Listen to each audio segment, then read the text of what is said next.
सिमंदर स्वामी आखरी बिरुदे बाळू सिमंदर स्वामी जिने सरारी हंत अंतर्यामी जिने सरारी हंत अंतर्यामी आखरी बिरुदे बाळू सिमंदर स्वामी आखरी बिरुदे बाळू सिमंदर स्वामी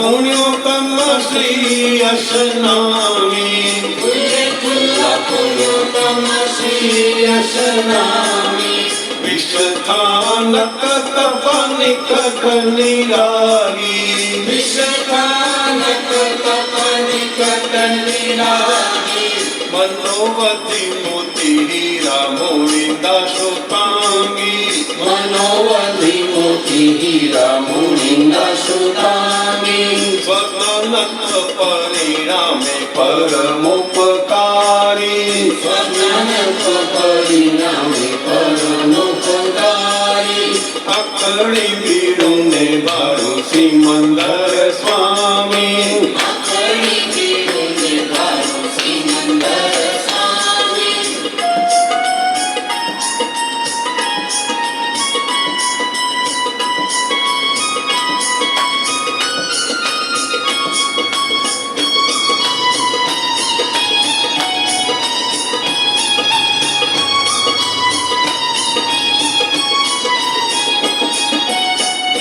पट आच्छादित अधुमानानी हिमपट आच्छादित अधुमानानी सुफलम जीवनम निर्भव शांति सुफलम जीवनम निर्भव शांति पश्यताम पेशो मिले गजब कमाणी सदाम पेशो मिले गजब कमाणी प्रत्यक्ष अतिशय प्रकृत ठारणी प्रत्यक्ष अतिशय प्रकृत ठारणी आखरी बिरुदे बाळू सिमंदर स्वामी आखरी बिरुदे बाळू सिमंदर स्वामी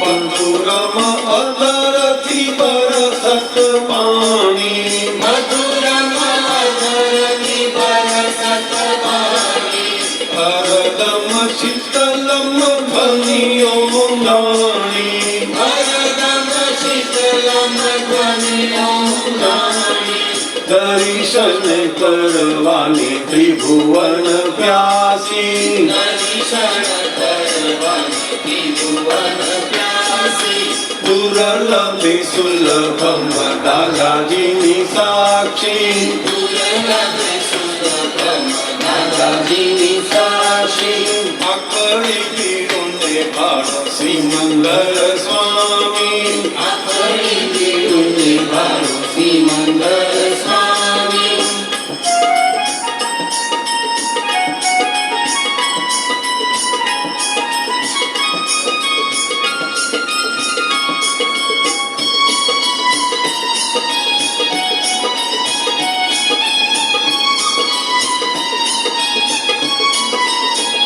हरे करम अष्ट प्रकारी शिष्य जरी कर्माष्ट प्रकारी पुनर्भवकारी अमरम धामी पुनर्भवकारी अमरम धामी नमस्कार करू છું હે સિમંદર સ્વામી. નમસ્કાર કરું છું હે સિમંદર સ્વામી.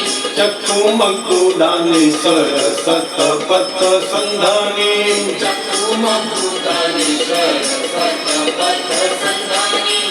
આખડી બીડુને ભાડો સિમંદર સ્વામી. આખડી બીડુને ભાડો સિમંદર સ્વામી. જીતે સદા હરિહંત અંતરયામી. જીવે સદા હરિમંત અંતરયામી. આખડી બીડુને ભાડો સિમંદર સ્વામી. આખડી બીડુને ભાડો સિમંદર સ્વામી. આખડી બીડુને ભાડો સિમંદર સ્વામી. આખડી બીડુને ભાડો સિમંદર સ્વામી. આખડી બીડુને ભાડો સિમંદર સ્વામી. આખડી બીડુને ભાડો સિમંદર સ્વામી.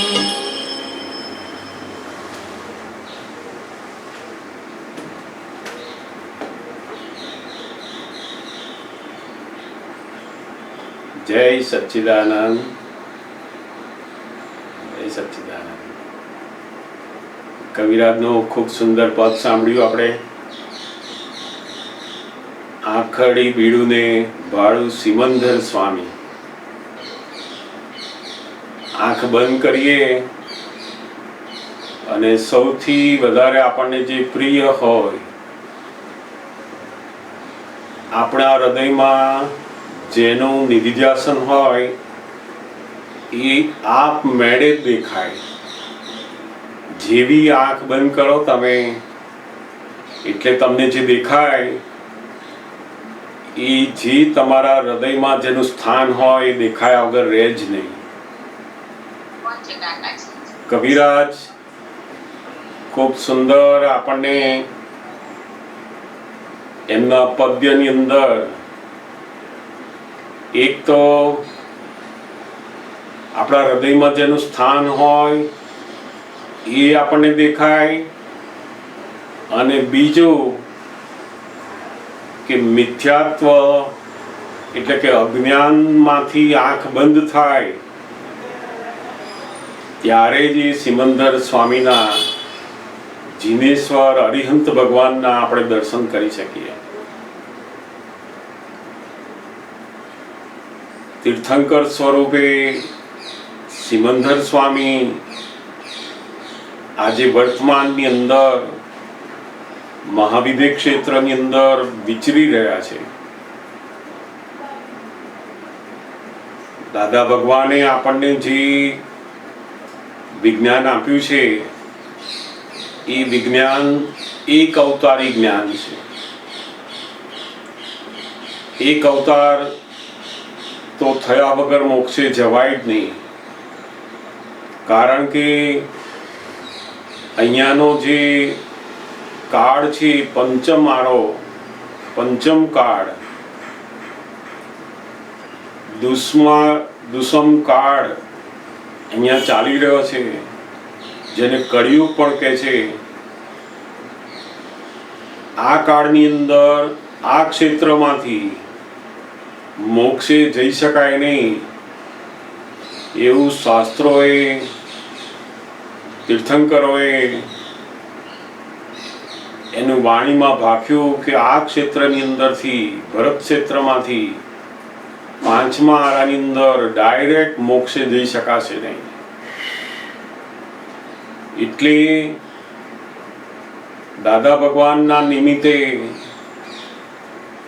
એવું જ્ઞાન ખુલ્લું થયું કે આપણે એક અવતારી થઈ અને સિમંદર સ્વામી ભગવાનના દર્શન કરી અને મોક્ષે જઈ શકાય. સિમંદર સ્વામી ભગવાન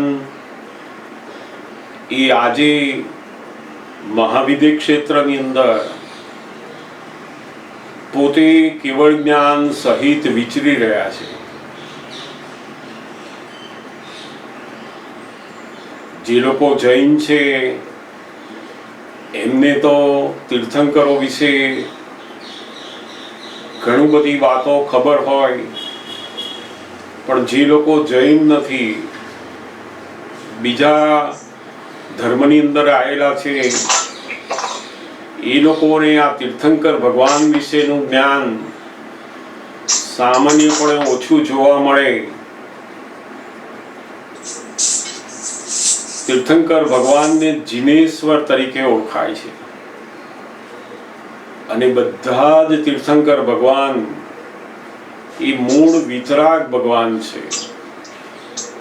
એમને કોઈ પણ ધર્મ, જાતિ, રંગભેદ એવા કોઈ પણ જાતના ભેદભાવ એમની અંદર રહ્યા નથી. દરેક જીવો પ્રત્યે સંપૂર્ણ વિતરાગ ભાવ જેને વર્તે છે, ત્યારે જ એ તીર્થંકર સ્વરૂપે આવે છે. સામાન્યપણે આપણે તીર્થંકર ભગવાનની મૂર્તિ જોઈએ તો આપણને તો પહેલા એવું જ થાય કે આ તો જૈન લોકોના ભગવાન છે, કારણ કે અનાદિકાળથી કેટલાય વર્ષોથી એ જે ભગવાન છે એ બધા જૈનોની પાસે છે.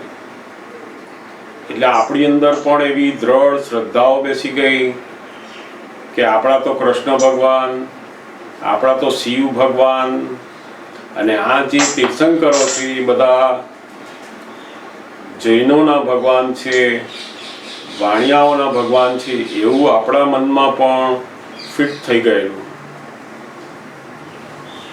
વાસ્તવમાં આજે તીર્થંકર ભગવાન છે એમને જીનેશ્વર, કેવળ જ્ઞાની, જીન એટલે આત્મજ્ઞાની, અને એ આત્મજ્ઞાનની સંપૂર્ણ પૂર્ણાહુતિ થાય, કેવળ જ્ઞાની થાય, એ જીનેશ્વર છે. એવા તીર્થંકર ભગવાન અથવા તો જીન આત્મજ્ઞાની એમની વાણી જે વાંચે અથવા સાંભળે અને એને એવી શ્રદ્ધા ઉત્પન્ન થાય કે આ દુનિયાની અંદર જેટલા બધા ભગવાન દેવદેવીઓ બધા જ છે, પરંતુ એમાંથી તીર્થંકરો એ આપણને મોક્ષે લઈ જનાર છે, એવી જ્યારે શ્રદ્ધા બેસે ત્યારે પહેલું ગુણસ્થાન, મિથ્યાત્વ નામનું ગુણસ્થાનની અંદર શરૂઆત થાય છે. આખા ડેવલપમેન્ટના 14 ગુણસ્થાન છે, એની અંદર સૌથી પહેલું જે ગુણસ્થાન છે મિથ્યાત્વ ગુણસ્થાન. તો એની અંદર કોણ આવે તો કે જે લોકોને આ તીર્થંકર ભગવાન મોક્ષે લઈ જવાના છે, વિતરાગ છે, એવી શ્રદ્ધા બેસે ત્યારે તો એ મિથ્યાત્વમાં આવે છે. જ્યાં સુધી હજુ દેવદેવીઓની આરાધના કરે, બીજા બધા દેવદેવીઓનું પ્રાર્થનાઓ કર્યા કરે છે, ત્યાં સુધી તો ડેવલપમેન્ટ થયેલું છે. મિથ્યાત્વ ગુણસ્થાનમાં પણ આવ્યા નથી. એટલે તીર્થંકરોની ઓળખાણ, તીર્થંકરોની ભક્તિ, તીર્થંકરોનું અનુસંધાન થવું અને એમનું શરણું લેવું, ત્યારે આખું કેવળ જ્ઞાન ખુલ્લું થાય છે. આખા બ્રહ્માંડની અંદર જે 15 ક્ષેત્રો છે, એ 15 ક્ષેત્રોની અંદર જે 5 મહાવિદ્ય ક્ષેત્ર છે, એની અંદર આજે 20 વિહરમાન તીર્થંકરો છે. 5 જે મહાવિદ્ય ક્ષેત્ર છે એની અંદર 20 તીર્થંકરો આજે દેહ સાથે વિચરી રહ્યા છે. અને એટલે જ આપણે ત્રિમંત્રનું જે પ્રથમ ચરણ છે એની અંદર આપણે નમો અરિહંતાણમ બોલીએ છીએ, કારણ કે આપણું કલ્યાણ કરવા માટે જે નિમિત્ત જોઈએ તે દેહ સાથે હાજર હોવું જોઈએ, તો જ આપણું કલ્યાણ કરે છે. એટલે નમો અરિહંતાણમ જે છે એ આજે જે વર્તમાન દેહ સાથે હાજર તીર્થંકરો છે એમને નમસ્કાર કરવામાં આવે છે, નહીં કે ગત 24ના તીર્થંકરોને નમસ્કાર છે. જે થઈ ગયેલા તીર્થંકર ભગવંતો છે એમને આપણે જે નમસ્કાર કરીએ છીએ એ નમો સિદ્ધાણમમાં આવે છે. મોટા ભાગે આજના સમયની અંદર જે જૈન ધર્મની અંદર મંત્ર બોલવામાં આવે છે, નવકાર મંત્ર, એની અંદરની આ જે સમજ છે અરિહંત ભગવાનની અને સિદ્ધ ભગવાનની, એ બહુ વાસ્તવિક રૂપે ખુલ્લી થવા આપણને જાણવા મળતી નથી. બહુ જ ઓછા લોકો જાણી રહ્યા છે કે નમો અરિહંતાણમ જે છે એ આજે દેહ સાથે જે વિહરમાન તીર્થંકરો છે એમને નમસ્કાર કરે છે. એમાં 24 તીર્થંકરો આવતા નથી. નમો સિદ્ધાણમની અંદર 24 તીર્થંકર આવી જાય છે.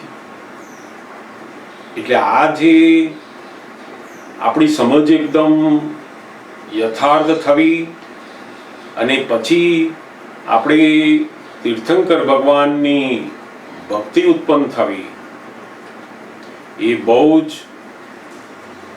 અદ્ભુત વસ્તુ છે. કારણ કે આ ક્ષેત્રથી આપણે ડિરેક્ટ મોક્ષે જઈ શકીએ એમ છે નહીં. અહીંયાથી મહાવિદ્ય ક્ષેત્ર, એ મહાવિદ્ય ક્ષેત્ર એ બંને ક્ષેત્રો વચ્ચે એટલું બધું અંતર અને એવા બધા વાતાવરણ છે કે કોઈ પણ ફિઝિકલ વસ્તુ અથવા કોઈ સાધન અથવા કોઈ એવું જીવ પોતાની સાધનાથી એ બધું કરી શકે એમ છે નહીં. ફક્ત એ ક્ષેત્રને અનુરૂપ ગુણો ઉત્પન્ન થાય. જે જે જીવોના અંદર એવા ગુણ ઉત્પન્ન થાય, એ ગુણ ઉત્પન્ન થયા પછી એ ક્ષેત્રના નિયમથી જ એ ત્યાં મહાવિદ્ય ક્ષેત્રમાં ખેંચાઈ જાય છે. મહાવિદ્ય ક્ષેત્ર એક એવી જગ્યા છે જ્યાં આપણા જેવું જ વેપાર, ધંધો, નોકરી, પ્રાણીઓ, ઘર, દુકાનો, માણસો બધું જ છે. પણ તે ત્યાંના કાળને આધારે ત્યાંનો જે ચોથો આરો ચાલી રહ્યો છે, સતયુગ જેવો આરો, એને અનુરૂપ બધું છે ત્યાં આગળ. અને મોટામાં મોટી વસ્તુ ત્યાં આગળ કેવી છે તો કે ત્યાં મન, વચન અને કાયા ત્રણેયની એકાત્મ વૃત્તિ છે. મનમાં જેવું હોય એવું જ વાણીમાં બોલે અને એવું જ વર્તન કરે. એ કોઈના ઘરને બાળી નાખવાનો હોય તો બોલે તો બાળી પણ નાખે. ત્યાં જુદું નથી એ લોકોમાં. ત્યાંય બધા સારા માણસો પણ છે, ખરાબ માણસો પણ છે, ચોર પણ છે, લૂંટારા પણ છે, ધાર્મિક લોકો પણ, બધું અહીંયાના જેવું જ છે. જે જીવની અંદર જે ગુણો એના વધી જાય, પાસવતાના ગુણો વધે, એના ચોથા આરાને લાયક ગુણો ઓછા થવા માંડે, એટલે તરત જ એ જીવ એના જે અંદર ગુણો ઉત્પન્ન થયા હોય એ ક્ષેત્રમાં એની મહેનત ખેંચી જાય. આપણને જે જ્ઞાન પ્રાપ્ત થયું છે એ જ્ઞાનથી શું થાય છે તો કે આપણું આર્ત ધ્યાન અને રૌદ્ર ધ્યાન બંધ થયું, ધર્મ ધ્યાન શરૂ થયું.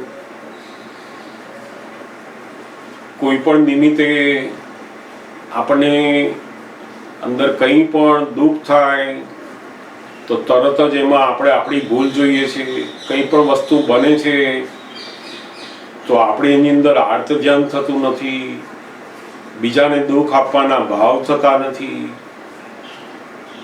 એટલે કે અંદર પ્રતિક્રમણ વાળી દશા ચાલે છે, આજ્ઞા પાડવાની દશા ચાલે છે, ફાયદોનો સંભાવે નિકાલ કરવાની ભાવના ચાલે છે. આ બધા જે લક્ષણો અંદર છે એ ગુણોથી અંદર એક એવું આપણું બોડી તૈયાર થઈ રહ્યું છે કે જે મહાવિદ્ય ક્ષેત્રની અંદર આપમેળે આપણે ખેંચી જઈએ. આપણે મહાવિદ્ય ક્ષેત્રમાં જવા માટે કે સિમંદર સ્વામી પાસે જવા માટે કોઈ ક્રિયા કરવાની જરૂર નથી કે રોજ આપણે સિમંદર સ્વામીની મૂર્તિને ફલાણું કરીએ તો જ જવાશે, સિમંદર સ્વામીની પૂજા કરીએ તો જ જવાશે. એ ક્રિયાથી આપણે તીર્થંકર ભગવાન પાસે પહોંચાશે એવું નથી. આપણી અંદર ધર્મ ધ્યાન ઉત્પન્ન થાય તો જ આપણે એ ક્ષેત્રને લાયક બની જઈશું અને એ ક્ષેત્રના નિયમથી આપણે ત્યાં ખેંચી જઈશું.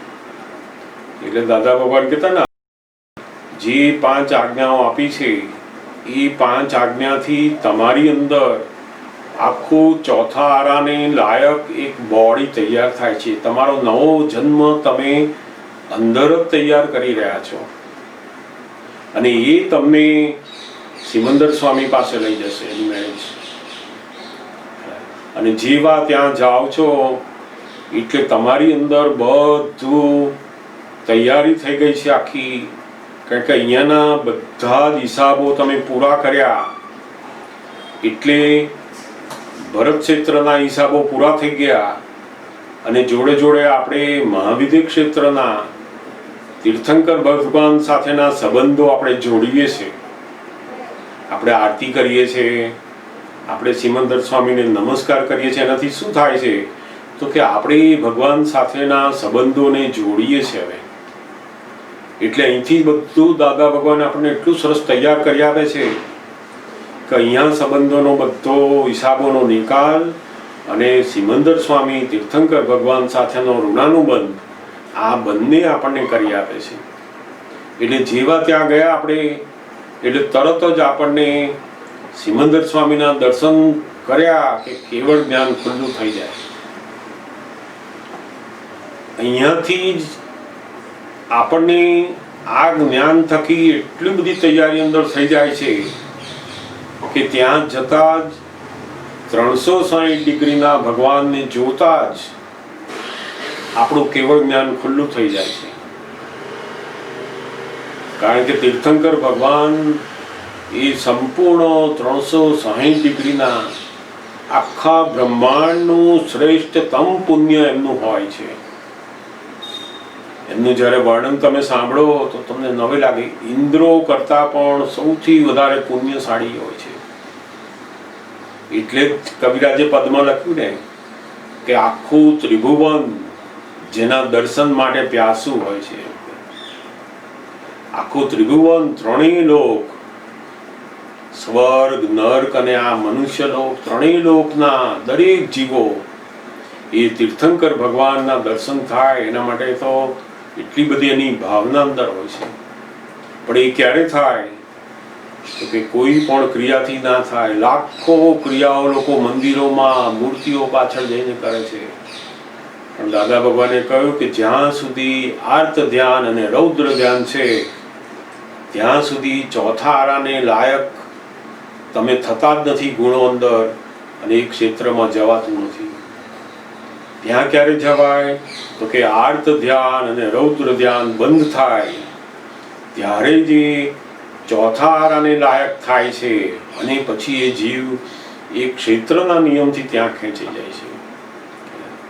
આજે પણ સિમંદર સ્વામી ભગવાન પાસે 100 કરોડ સાધુ સાધ્વીઓ, 100 કરોડ કેટલા બધા કેવળ જ્ઞાનીઓ, એમના ગણધરો, અનેક મોટો આખો પરિવાર સાથે એ સહજપણે વિચરી રહ્યા હોય. બિલકુલ અપ્રયત્ન દશા, સંપૂર્ણ વિતરાગ દશામાં વિચરી રહ્યા હોય છે.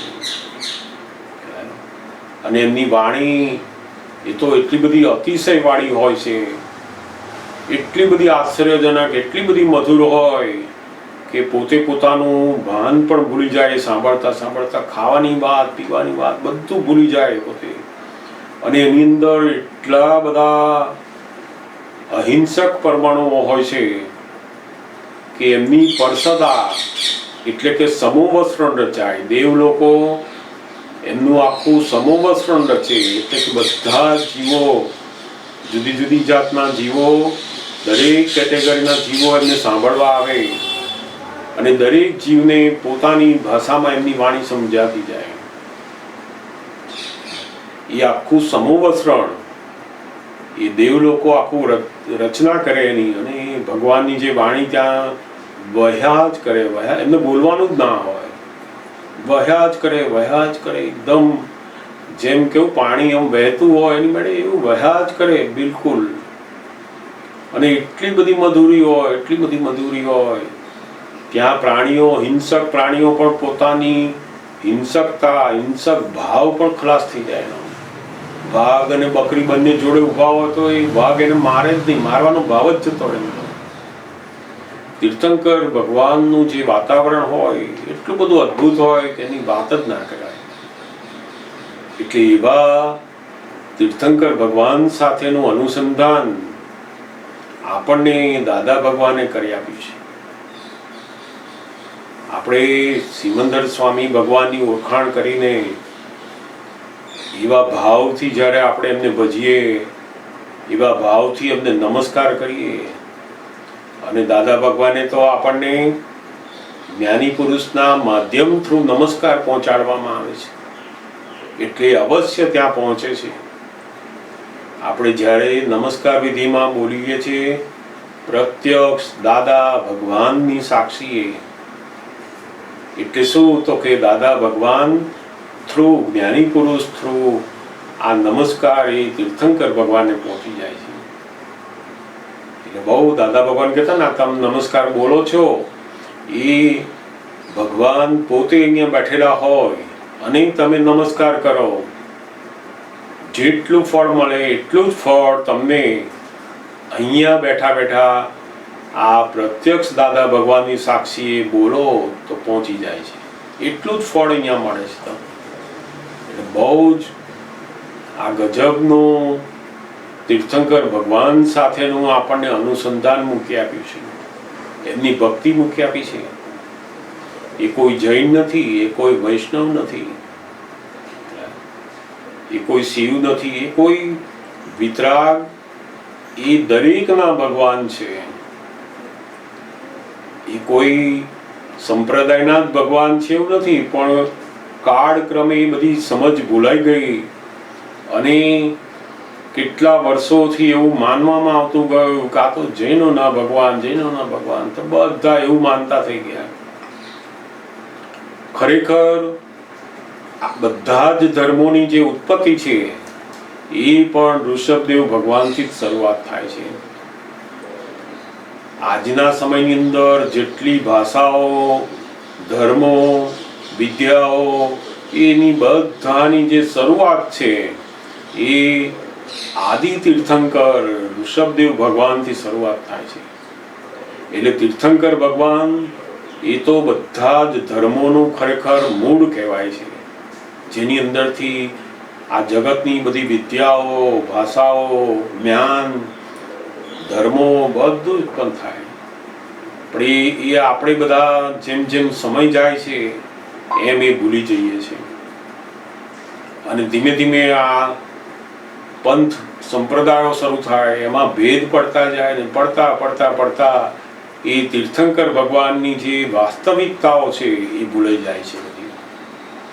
એટલે દાદા ભગવાને બહુ જ સુંદર આપણને આ સિમંદર સ્વામી ભગવાન જે આજે તીર્થંકર ભગવાન સ્વરૂપે, અરિહંત સ્વરૂપે વિહરી રહ્યા છે, એમની સાથે આપણે અનુસંધાન છે. બને તેટલો આપણે રોજ જે એમની ભક્તિનો, એમના નમસ્કારનો ખૂબ લાભ ઉઠાવવા જેવો. બહુ જ સુંદર પદ પણ આપણે સાંભળ્યું, ઘણા બધા પદો કવિરાજના છે.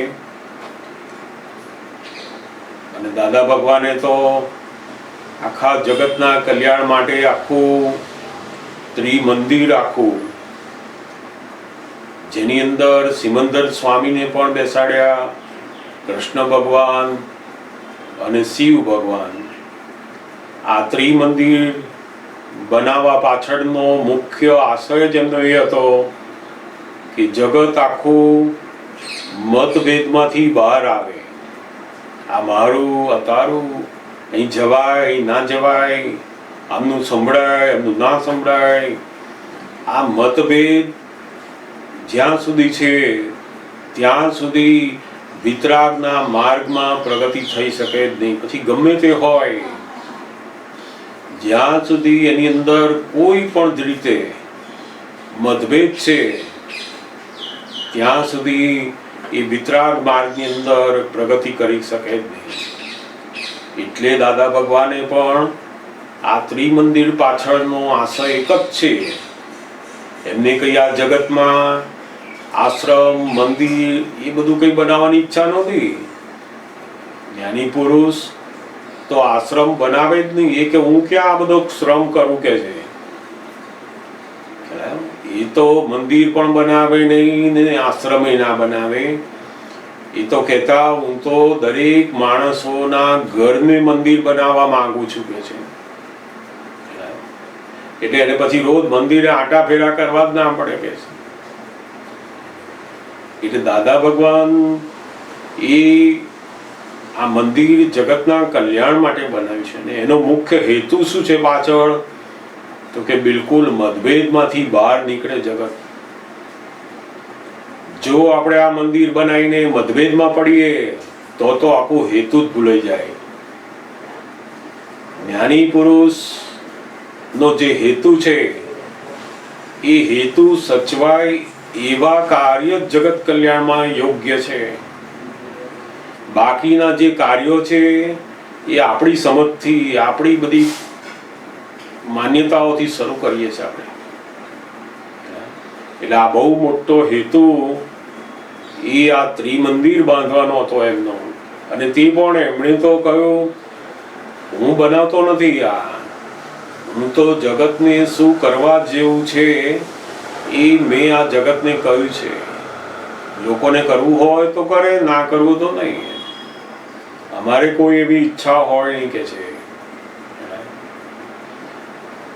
એટલે આ ત્રણ મંદિરને એમણે સાથે બનાવવાનું કારણ એક જ કે જે લોકો કૃષ્ણ ભગવાનને માનતા હોય, શિવને માનતા હોય, એ લોકો પણ સિમંદર સ્વામીના દર્શન કરે, સિમંદર સ્વામીને ઓળખે, એમને વિતરાગ પુરુષ છે એમની સમજ પડે. એમ કરતા કરતા કરતા એ લોકો આખું તીર્થંકર ભગવાનોનું જે જ્ઞાન છે એને સમજે. એટલે આ બહુ જ તીર્થંકર ભગવાન કોઈ જૈન છે જ નહીં. જ્યાં સુધી જૈન છે ત્યાં સુધી વિતરાગ ના થવાય. જ્યાં સુધી વૈષ્ણવ છે ત્યાં સુધી વિતરાગ ના સમજાય. જ્યાં સુધી શિવ છે ત્યાં સુધી વિતરાગ સમજાય નહીં. એમાંથી બહાર નીકળીએ ત્યારે જ આખું વિતરાગ શું છે સમજાય આપણને. એટલે બહુ જ સુંદર આ કવિરાજે પદો બનાવ્યા છે. તમારામાંથી કોઈને કોઈ પણ પ્રશ્ન હોય તો આપણે એની વાત કરીએ, જરૂરથી પૂછી શકાય. જેમણે પૂછવો હોય પોતે પોતાનું માઇક અનમ્યુટ કરીને પૂછી શકે.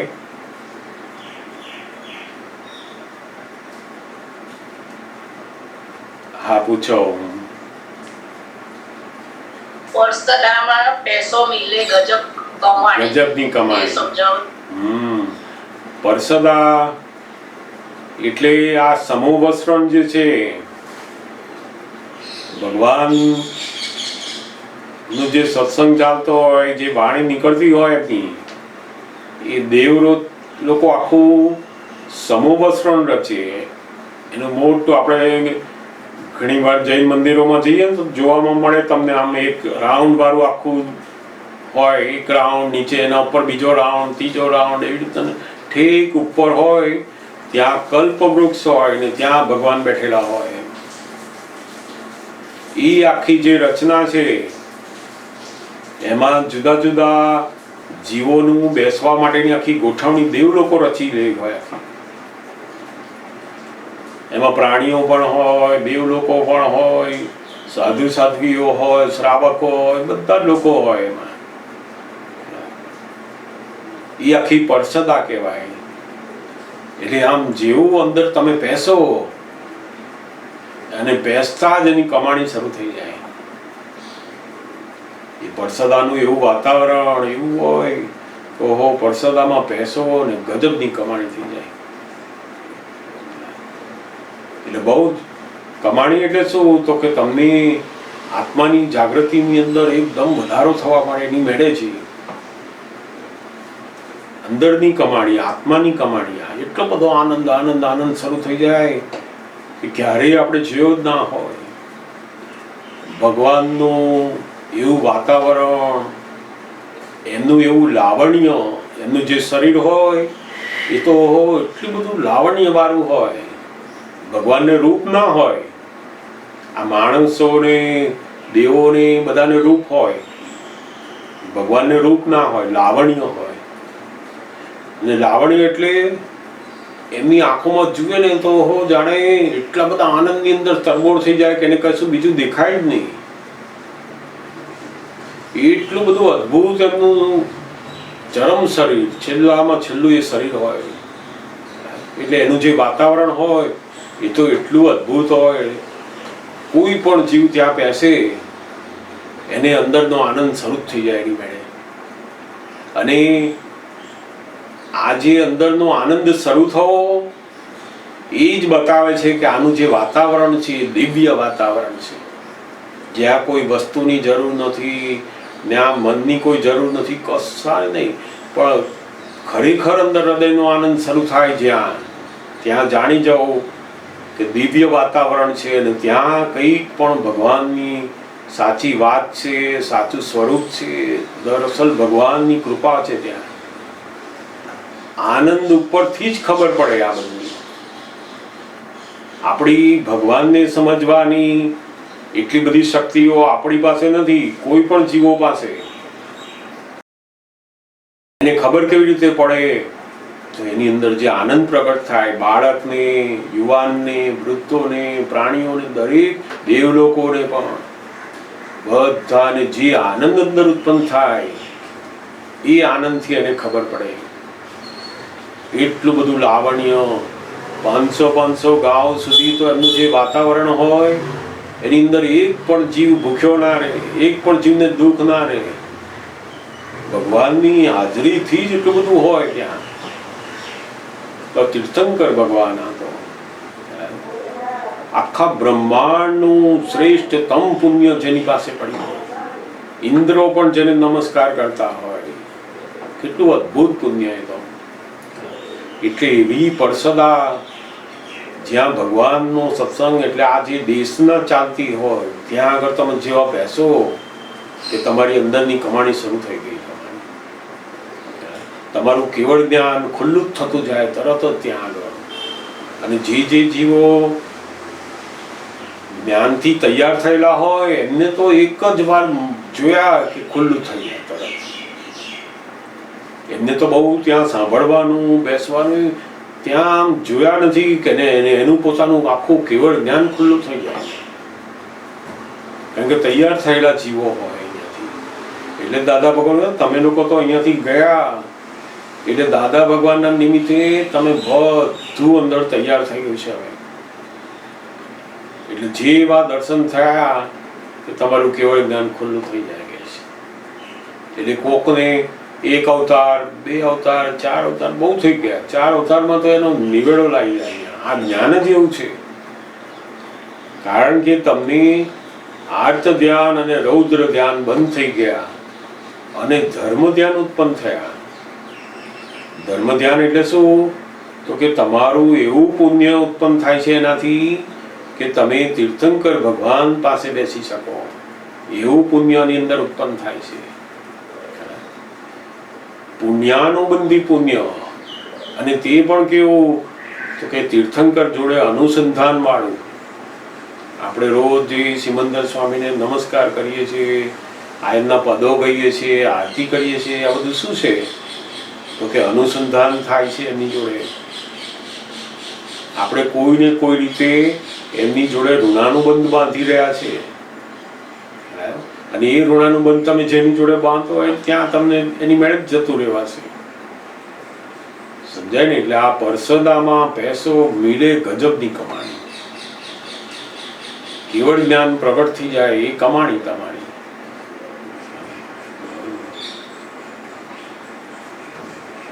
બહુ ભગવાનનું તો એટલું બધું અદ્ભુત લાવણ્ય હોય. લાવણ્ય એટલે ગમે તેવો મોટો, એમની સ્ત્રીઓ જુએ, પુરુષો જુએ, કોઈ પણ જુએ તે ઉડતો એનો મોહ ખલાસ થઈ જાય. એને જોઈને જ લાવણ્યને જુએ ને તો મોહ તો ઉત્પન્ન ના થાય, મોહ હવ ખલાસ થઈ જાય. અને આ રૂપ જુએ તો મોહ ઉત્પન્ન થાય. એટલે ભગવાનને રૂપ ના હોય, લાવણ્ય હોય. એ તીર્થંકર ભગવાનોને જ હોય. લાવણ્ય બહુ અદ્ભુત એ વસ્તુ છે. બાકી બધાને રૂપ હોય, અને આજના સમયમાં તો લોકોને રૂપ નથી, તોય રૂપ લાવવા જ જાય છે. રૂપ છે જ નહીં. રૂપની ડેફિનેશન સાંભળે ને, તપાસ કરે ને તો 90% એવા નીકળે કે જેને રૂપ જ નથી. આ તો બધું આર્ટિફિશિયલ રૂપ ઊભું કરેલું છે અને સાયકોલોજી ઇફેક્ટ છે. એટલે દાદા ભગવાન કહેતા ને ઘણી વાર કે પહેલાના સમયમાં તો બધી પદ્મિની સ્ત્રીઓ થતી. આપણે સાંભળ્યું હશે પદ્મિની એમ. પણ એ પદ્મિની એટલે શું? તો કે એવી સ્ત્રીઓ હતી જે સ્ત્રીઓના શરીરમાંથી આ પદ્મ એટલે કમળ જેવી સુવાસ આવે, આપ મેળે અંદરથી એના શરીરમાંથી જેવું હોય. તો કે એવી પદ્મિની સ્ત્રીઓ હતી ત્યારે રૂપ જોવા જેવું હતું. આજે તો પદ્મિની શું, એક દાડો કે છે નાય નહીં તો બેસાય નહીં બાજુમાં કે છે, તોય પણ લોકોને આ મોહ જતો નથી કે છે. પેલી પદ્મિની સ્ત્રીઓ હોય ને મોહ કરે તો સમજ્યા કે ભાઈ એવા ગુણો વાળી છે એટલે થાય એનામાં. પણ આમને તો એવું કશું નથી, તોય કે છે આ છોડતા નથી કે છે. કારણ કે આ એટલો બધો ઉતરતો કાળ છે. એની અંદર માણસની અંદર એટલો બધો અપાર મોહ. જોયું કે મોહ ઉત્પન્ન થયો, જોયું એની ખબર જ નથી કે રૂપ શું છે. રૂપ જ ખબર નથી. અને બધા આર્ટિફિશિયલ રૂપોની અંદર લોકો લાખો રૂપિયા ખર્ચી રહ્યા છે. કેમ કરીને સારું દેખાવું, પણ એને ખબર નથી કે આ બહારનું જે રૂપ છે એ રૂપ એ મોહના આધીન છે. આપણા શરીરના ઘાટ, આપણા શરીરની સ્કિનની ચામડીનું કલર, આ બધું રૂપ નામનું જે છે એની અંદર આધીન છે ને. અને એ રૂપમાંથી જ્યારે લાવણ્ય બાજુ જઈએ આપણે ત્યારે સાચું આ રૂપ તો ઉડતું શું થાય તો કે તમે એના મોહમાં રહો અને તમારી જોડે આવનારને મોહમાં પાડો. એટલે નિરંતર પાછા વેરના બધા હિસાબો જોડે બાંધતા જ જાઓ. રૂપ એવું કરે, પોતે એ રૂપની અંદર પડે અને આપણા નિમિત્તે પાછા એ રૂપ બીજા નહીં પડાવે. એટલે ભયંકર કર્મના હિસાબોમાં પડે ઉતાર. જ્યારે લાવણ્ય તો મોહમાંથી બહાર કાઢે. એટલે એવા તીર્થંકર ભગવાનનું વર્ણન જો સાંભળ્યું ને એટલો બધો અહોભાવ થાય કે ઓહો કેવા સિમંદર સ્વામી ભગવાન છે. આ મૂર્તિમાં જઈને જોઈએ ને ત્યારે આવું જો અંદર આપણને ખબર હોય તો કેવા દર્શન થાય આપણાને. ઓહો પ્રત્યક્ષ આજે જે દેહ સાથે વિચરી રહ્યા છે એવા ભગવાનનો નમસ્કાર કરું છું. આ કોઈ મૂર્તિ નથી. એટલે દાદા ભગવાન કહ્યું ને આ મૂર્તિ નથી. મૂર્તિ કોને કહેવાય કે જેનું મોક્ષે ગયા હોય, હવે જે ફરી દેહ સાથે હોય જ નહીં એ બધા મૂર્તિ કહેવાય. રામચંદ્ર ભગવાનની મૂર્તિ કહેવાય, સિમંદર સ્વામીની મૂર્તિ ના કહેવાય, કૃષ્ણ ભગવાનની મૂર્તિ ના કહેવાય. છે હજુ આ ક્ષેત્રમાં નથી, બીજા ક્ષેત્રમાં છે. જેમ આપણે અહીં બેઠા હોય અને આપણો દીકરો દીકરી કે આપણા સગાવાલા અમેરિકામાં હોય પણ એ છે ખરા ને. એવી રીતના છો ને આપણે આ ભારત ભૂમિ ઉપર છે, એ અમેરિકાની ભૂમિ ઉપર છે, તે છે તો ખરા ને. એવી રીતના આ ક્ષેત્રના બદલે બીજા ક્ષેત્રમાં છે. એટલે સિમંદર સ્વામી ભગવાનની જે મૂર્તિ છે એ પ્રતિનિધિ કહેવાય છે જ જીવતા એમના પ્રતિનિધિ સ્વરૂપે આપણે આ મૂર્તિ મૂકીએ છીએ અને જ્યાં ખરેખર એવી મૂર્તિ હોય અને એની પ્રતિષ્ઠા જ્ઞાની પુરુષોના નિમિત્તે થઈ હોય તો અદ્ભુત ફળ આપે પછી. એટલે દાદા ભગવાન કહ્યું ને કે આખું ભારતની અંદર વિશ્વની અંદર જેમ જેમ લોકો સિમંદર સ્વામીને ઓળખશે, વિતરાગ પુરુષ પ્રત્યે ઓળખાણ થશે, એમની અરિહંત ભગવાન તરીકે ઓળખાણ થશે અને ભક્તિ થશે, ત્યારે આ ભારત દેશના વિશ્વના દુઃખો ઓછા થવા માંડશે. કારણ કે તીર્થંકર ભગવાનની ઓળખાણ થઈ આ એટલે આ બહુ જરૂર છે. આ કે જૈન લોકો જેને એ કરે એવું નથી, બધાના ભગવાન છે તો સમજાયું ને. એટલે આ જેવી પરસદામાં પૈસો મિલે ગજબની કમાણી.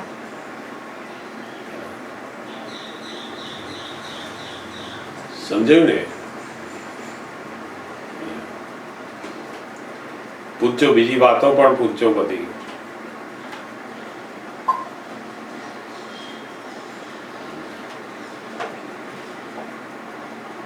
મોટા ભાગે જે લોકો જૈન છે એ લોકો અમુક રીતે જાણતા હોય, બાકી વિતરાગ પુરુષ પ્રત્યે કેવી રીતના અને અરિહંત સ્વરૂપે એની સમજદારી બહુ જ ઓછી જોવા મળે છે.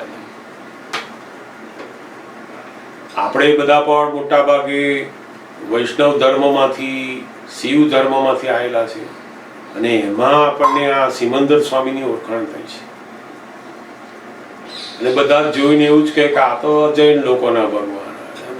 પણ જૈન લોકોના કેમ છે તો કે આપણને આ તીર્થંકર ભગવાનની બધું વાતો બહુ ફાવી નહીં આપણને.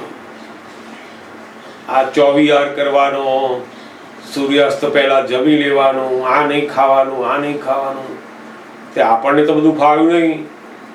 એટલે આપણને થયું કે આવા ભગવાન આપણને કામ લાગે નહીં. અને પેલા લોકો જે બધા જૈન લોકો વાણિયાઓ પ્રકૃતિની અંદર, એટલે એ લોકો શ્રેષ્ઠતમ વસ્તુ જે હતી ને એ એમણે લઈ લીધી. આપણને એવી બધી પડેલી નહીં. આપણે તો ભજીયા ખાવાના મળે, શીરો ખાવાનો મળે, લાડુ ખાવાનું મળે, શિવરાત્રી આવે ત્યારે શું ખાવું, એવી બધા ભગવાનને આપણે શોધી લીધા. માતાજી ભગવાન બધા ખાવાનું એમાં શું મળે, શું ગરબા ગાવાના મળે, બધું મજા કરવાની મળે, એ બધું આપણે શોધી નાખ્યું. પેલા તપસ્યા વાળા બધા હતા, એ આપણા કામના નથી. એટલે એમ કરતા કરતા કરતા સમય જેમ જેમ જતો ગયો એમ આપણું બધું ભૂલાતું ગયું. અને પછી નક્કી થઈ ગયું ભાઈ આ શિવ ભગવાન એટલા જ આપણા, વાસુદેવ ભગવાન એટલા જ આપણા, આ જૈનોના આપણા નહીં. એટલે આવી આ ભેદ પડતો પડતો પડતો એ ભગવાનને ભૂલી ગયા છે. સમજો ને. બાકી ખરેખર આ બધા એના ભગવાન છે, વિતરાગ ભગવાન છે. એમને કોઈ જોડે પક્ષપાત નથી, ભેદભાવ નથી, કશું જ નથી. અને જ્યાં સુધી એમની ઓળખાણ નહીં થાય ત્યાં સુધી આપણે પણ મોક્ષે જવું, અધ્યાત્મમાં કમાણી કરવી, એ આપણા માટે પણ શક્ય નથી. જ્યાં સુધી ભેદભાવ છે, પક્ષપાત છે, પછી કોઈ પણ નિમિત્તે હોય, કંઈ પણ દ્રષ્ટિથી અંદર હોય, ત્યાં સુધી વિતરાગની કમાણી, વિતરાગ દ્રષ્ટિ સ્થિર થશે નહીં. બહુ જ સમજવા જેવું છે આ. હિન્દુ, મુસ્લિમ, ગમે તેની જોડે, દાદા ભગવાનના હોય, મહાત્માઓ કે કોઈની પણ જોડે, જ્યાં સુધી તમને ભેદભાવ છે, પક્ષપાત છે, અંદર દ્રષ્ટિમાં કંઈક પડ્યું છે, ત્યાં સુધી વિતરાગની ઓળખાણ, વિતરાગની ભક્તિ થશે નહીં. બહુ સમજી લેવાનું.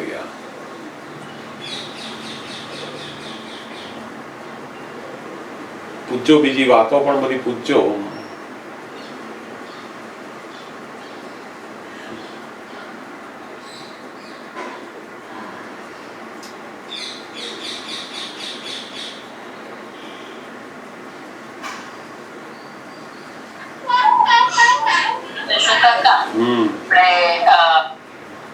માલિકીપણું હોય ને એના લીધે જડતા ઊભી થાય કે જડતાને લીધે માલિકીપણું આપણું વધારે એ બનતું જાય, વધારે આમ પકડ આવતી જાય. જડતા ને કારણે માલિકીપણું છે એવું જ ખબર ના પડે. અને એ જડતા એટલે શું?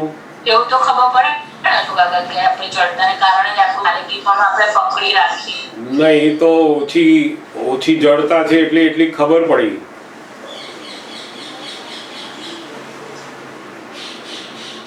એકદમ વધારે પડતી જડતા હોય ને તો એ ખબર ના પડે. પણ એ માલિકીપણું આજ્ઞા કરીને છૂટતું જાય. હવે આપણું મૂળ માલિકી ભાવ છૂટી ગયો, માલિકીપણું જે છે એ ધીમે ધીમે ખલાસ થશે. હવે પકડ હોય એવું ખબર પડે શું કાકા કે આપણી પકડ છે બરાબર ની એમ. એને પકડી રાખવા આપણે કશું બી કરી શકીએ એવું ખબર પડે. હા, એટલે પકડી રાખે. પણ એ તો શું છે કે હવે ધીમે ધીમે શું થશે, એ માલિકીપણાના લીધે બધો ભોગવટો આવશે, એનો માર્ગ પડશે ને એની મેળે એ બધી પકડ છૂટતી જશે. પછી આપણે જે વસ્તુ વ્યક્તિ કે જે પણ બધી ઉપર માલિકી ભાવ છે ત્યાં આપણને હજુ એનો માર પડશે બધો. હજુ આંસુ પડાવશે આપણને, પછી ધીમે ધીમે એ માલિકી પણ છૂટતું જશે. એમનું ના છૂટે પાછું. માર પડે ને એટલે ખબર પડે છે કે આ માલિકીપણું પકડી રાખ્યું છે. પણ અંદર એટલું બધું પકડ હોય ને કે જેના કારણે માર પડે ને એને બી આપણે માર મારી દો. એને સામેવાળાને ખોટું લાગે તોય આપણે એને કરી દઈએ. કારણ કે પેલો મોહ છે, એ જે પકડ છે ને એ પેલો માર પડે તો પકડી રાખે છે. કેમ તો કે મોહનું જે આવરણ છે એના કારણે ફૂટે છે ને તો આપણે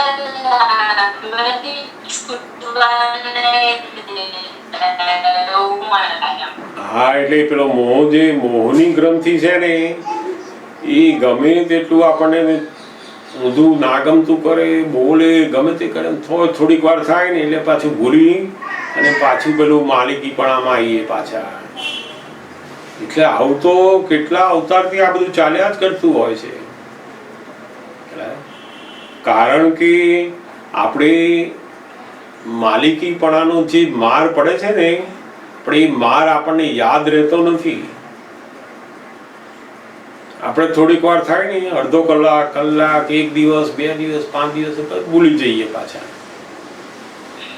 એનું કારણ શું? તો કે પેલું મોહ નામની જે ગ્રંથિ છે અંદર એ આ મારને ભૂલાવી દે છે. એટલે ફરી પાછા એવા ને એવા થઈ જઈએ.